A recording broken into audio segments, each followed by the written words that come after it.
এই মহাকাশ স্টেশনে ইউনিভার্সের সকল গ্রহ থেকে আসা এলিয়েনেরা মানুষদের সাথে এসে আড্ডা দিত। আর অপরদিকে মহাবিশ্বের এক কোণায় ছবির মতো সুন্দর এই গ্রহটার উপর মানুষেরাই হামলা করে দিয়েছিল গ্রহটাকে ধ্বংস করার জন্য। তো পরবর্তীতে গ্রহটার কি হয়েছিল এবং মানুষেরা কি করেছিল সেটা দেখার জন্য চলুন গল্পটা শুরু করা যাক। মুভি শুরু হয় 1975 সালের একটা সিন দেখিয়ে, যেখানে দেখানো হয় মানব সভ্যতা অলরেডি কতটা উন্নতি করে ফেলেছে। তো 2020 সালে চায়না তার অবিস্মরণীয় স্পেস টেকনোলজিগুলো ইউএস এর সাথে শেয়ার করে নেয়। আর 2031 সাল পর্যন্ত সব দেশ মিলে একটা স্পেস স্টেশন বানায়। এরপর 2050 সালে আমরা দেখতে পাই যে মানুষ মহাকাশে অনেক উন্নত ইন্টারস্টেলার একটা স্পেস স্টেশন তৈরি করেছে, যার নাম আলফা স্টেশন, যেখানে মানুষের সাথে আরও ভিন্ন ভিন্ন প্ল্যানেটের প্রাণী এলিয়েন একসাথে থাকতো। সেখানে ভিন্ন প্ল্যানেটের এলিয়েনরা তাদের উন্নত টেকনোলজি মানুষের সাথে শেয়ার করে আলফা স্পেস স্টেশনকে অনেক উন্নত করে। কিন্তু এই স্পেস স্টেশন এত বেশি এক্সপ্লোর করার ফলে এটি ক্র্যাশ হওয়ার সম্ভাবনা ছিল, তাই এটিকে মহাকাশে শূন্য ছেড়ে দেওয়া হয়। যাই হোক, এরপর সিন যায় 600 বছর পরে, যেখানে আমরা মিউল প্ল্যানেটকে দেখতে পাই। সেখানে মানুষের মতো দেখতে এলিয়েন ক্রিয়েচাররা বাস করত। তাদের পালস বলা হয়, কারণ এই পালস তাদেরকে শক্তি যোগাতো। সাগর থেকে তারা এই পার্ল ফিশিং করত, আর এই পালসের কারণেই তাদের প্ল্যানেট অ্যাক্সেস করত। তো পালস ফিশিংয়ের পর তারা একটা পালস, সেখানে থাকা এক ধরনের প্রাণী যার নাম কনভার্টর, তাকে খেতে দিত। প্রাণীটি সেই একটি পালসকে অনেকগুলো রেপ্লিকেট করে ফিরিয়ে দিত। এরপর সেই পালসগুলো এলিয়েনরা প্রকৃতিকেই আবার ফিরিয়ে দিত আর ধন্যবাদ দিত এত সুন্দর জীবন তাদের দেওয়ার জন্য। কিন্তু হঠাৎ একদিন তাদের এই সুন্দর প্ল্যানেটের উপর অনেক প্লেন ক্র্যাশ হতে থাকে, যার ফলে তাদের প্ল্যানেট ডিস্ট্রয় হয়ে যায়। সেখানের কিছু এলিয়েন পার্লরা তাদের রাজা রানীর সাথে একটা বিধ্বস্ত স্পেসশিপকে দেখার জন্য ভিতরে ঢুকে। পরিস্থিতি খারাপ দেখে তারা স্পেসশিপটির দরজা লক করে দেয়, কিন্তু লক করার সময় শিপটির হাতল ভেঙে যায়। বাইরে তাদের এক প্রিন্সেস ছিল।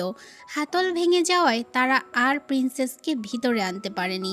তো বিশাল স্পেসশিপ তাদের প্ল্যানেটে পড়ার সাথে সাথে পুরো প্ল্যানেটটি ডিস্ট্রয় হয়ে যায়, আর প্রিন্সেসও সেখানেই মারা যায়। তবে মারা যাওয়ার আগে সে ইউনিভার্সে একটা টেলিপ্যাথিক মেসেজ করে যায়, আর যারা স্পেসশিপের মধ্যে আটকা পড়ে যায় তারা বেঁচে গিয়েছিল।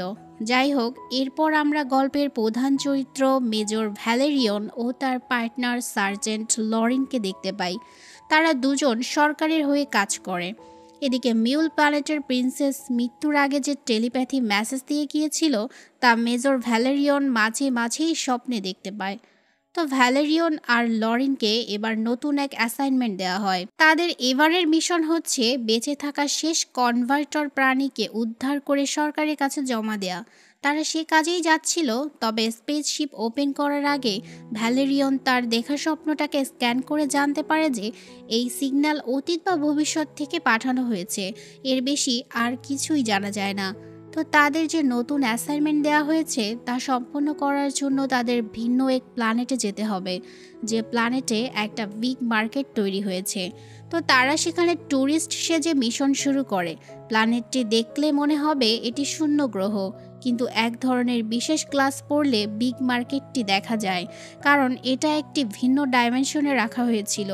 ভ্যালেরিয়ান একটা গ্লাস পরে সেখানে মিশনে নেমে পড়ে। এই বিগ মার্কেটে এক মাফিয়া এলিয়েন মিউল প্ল্যানেটের এলিয়েনের কাছে সেই কনভার্টারটাকে বিক্রি করে তার বিনিময়ে পার্ল নিচ্ছিল। তো ভ্যালেরিয়ান সেখানে গিয়ে কনভার্টার আর পার্লসটা নিয়ে নেয়। সেখানে সে পার্লটা দেখে অবাক হয়ে যায়, কারণ এমন পার্লসের স্বপ্নে বহুবার দেখেছে। ভ্যালেরিয়ন কিছু জিজ্ঞেস করতেই যাবে, তখনই এলিয়েনগুলো তার উপর হামলা করে দেয়। ভ্যালেরিয়ন কোনো রকমে নিজেকে বাঁচিয়ে তার দলবল নিয়ে শিপে উঠে যায়।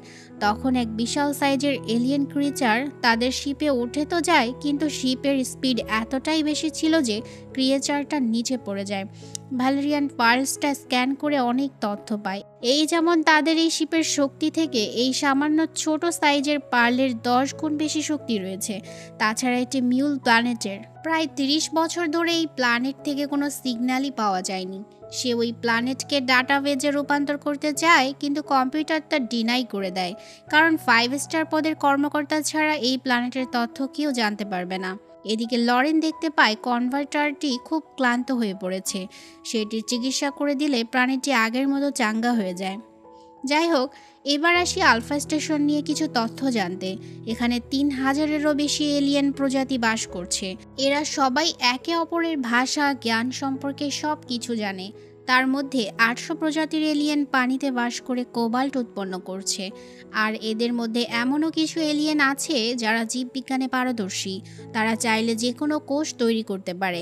তাছাড়া এখানে প্রায় 90 লাখেরও বেশি মানুষ রয়েছে। তো আলফা স্টেশনের জেনারেল ভ্যালিরন আর লরিনের সাথে দেখা করে আর এক ইম্পর্ট্যান্ট মিশন নিয়ে কথা বলে। আলফা স্টেশনে নাকি তেজস্ক্রিয়তার একটা সমস্যা হয়েছে। বিষয়টা আলফার জন্য মোটেও ভালো খবর না। তাই যত তাড়াতাড়ি সম্ভব এটাকে পর্যবেক্ষণ করে ডিস্ট্রয় করতে হবে। অন্যদিকে কমান্ডার একটা পলকে আটকে রেখে বিভিন্ন কথা জেরা করতে থাকে। কমান্ডার বলে এলিয়েনটি যদি মুখ না খোলে তবে যেন তাকে মেরে ফেলা হয়।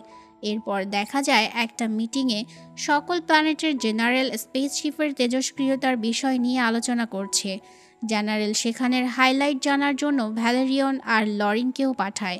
অবশ্য তারা এখানে কমান্ডারের নিরাপত্তার দায়িত্বও ছিল। এদিকে 3টি এলিয়েন লরিনের সাথে দেখা করে। কমান্ডার মিউল গ্রহের ডিস্ট্রয়ের সাথে জড়িত ছিল। এলিয়েন 3টি সেসব বিষয় নিয়েই লরিনকে কিছু তথ্য দেয়। হঠাৎ সেখানে কিছু পর্ল এসে আলোচনা সভায় আক্রমণ করে দেয় আর কমান্ডারকে তুলে নিয়ে যায়। তারা সবাইকে গুলি করেছে, কিন্তু আশ্চর্যজনকভাবে সেখানে কেউ মারা যায় না, শুধু অজ্ঞান হয়ে যায়। ভ্যালেরিন কোনো রকমে একটা রোবটের সাহায্যে পর্লদের আবরণ থেকে বেরিয়ে আসে আর তাদের পিছু করে। অনেক চেষ্টা করেও সে পর্লদের ধরতে পারে না আর তার প্লেনটি রেড জোনে গিয়ে ক্রাশ করে। ফলে লরিনদের সাথে তার যোগাযোগ বিচ্ছিন্ন হয়ে যায়। জেনারেল লরিনকে আটকানোর অনেক চেষ্টা করে, কিন্তু লরিন ঠিকই একাই বেরিয়ে পড়ে ভ্যালেরিনকে বাঁচাতে। সে সেই 3টি এলিয়েনের সাহায্য নেয়। তারা অনেক কষ্টে একটি জেলিফিশ ধরে নিয়ে আসে। তারপর জেলিফিশের মধ্যে মাথা ঢুকালে সে ভ্যালেরিয়নের লোকেশন পেয়ে যায়। লরিন সেখানে গিয়ে দেখতে পায় ভ্যালেরিন সেখানে অজ্ঞান হয়ে পড়ে আছে। কোনো রকমে সে ভ্যালেরিনের জ্ঞান ফেরায়। অন্যদিকে সেই এলিয়েন 3টি কমান্ডারের লুকিয়ে রাখা পর্লের কথা জেনারেলকে জানিয়ে দেয়। এদিকে ভ্যালেরিন তার শিপ ঠিক করছিল আর লরিন সেখানে উড়ে আসা একটি রঙিন প্রজাপতি টাচ করার সাথে সাথে সে এক ভিন্ন প্রজাতির বলান নামের এলিয়েনদের কাছে ধরা পড়ে। এই প্রজাপতি ছিল এক ধরনের টপ। ভ্যালেরিন তার পিছু নিলে তার সাথে দেখা হয় বাবল নামের এক এলিয়েনের। বাবল সব ধরনের প্রাণীর, এমনকি মানুষের রূপও ধারণ করতে পারত। ভ্যালেরিন বাবলের সাথে চুক্তি করে যদি তার পার্টনারকে খুঁজতে সাহায্য করে তাহলে ভ্যালেরিন তাকে মুক্ত করে দিবে। কিন্তু বলান প্রজাতির এই এলিয়েনদের এলাকায় তারা ছাড়া আর কেউ প্রবেশ করতে পারত না, কারণ তারা দেখতে সবাই ছিল একই রকম। তাই বাবল ভ্যালেরিনকে তার ভিতরে প্রবেশ করে নিজে বলানদের রূপ ধারণ করে সেখানে যায়।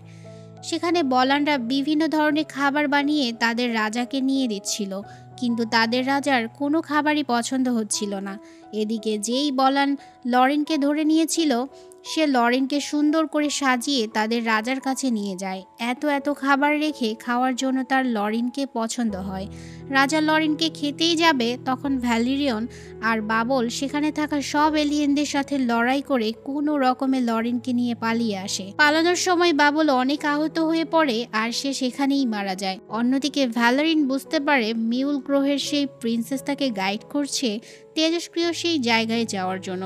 ভ্যালেরিন আর লরিনের উপর থেকে এই সব কোনো ধরনের নির্দেশনা ছিল না, তারপরেও তারা সেখানে যায়। তারা সেখানে গিয়ে দেখে সেখানে আসলে কোনো তেজস্ক্রিয়তাই ছিল না, বরং সেখানে রঙিন এক পর্দার আবরণ ছিল। হঠাৎ সেই আবরণ থেকে মিউল গ্রহের রাজকুমার বেরিয়ে এসে তাদের ভিতরে নিয়ে যায়। সেখানে অসংখ্য পর্ল বাস করত। তাদের রাজা নিজের পরিচয় দেয় আর বলে তাদের মেয়ে লিও ভ্যালেরিয়নের মধ্যে বাস করছে। যখন তাদের প্ল্যানেট ডিস্ট্রয় হচ্ছিল তখন প্রিন্সেস লিও তার শরীরের সব তেজস্ক্রিয়তা ছড়িয়ে দিয়ে সে ভ্যালেরিয়নের মধ্যে প্রবেশ করেছিল।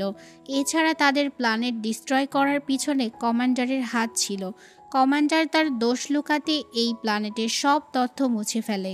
তাই ভ্যালেরিয়ন যখন বর্ল্ডের সম্পর্কে কম্পিউটারে স্ক্যান করে সে কোনো তথ্যই পায়নি। তো মিউল গ্রহের রাজকুমার জানায় এতদিন তারা কিভাবে বেঁচেছিল।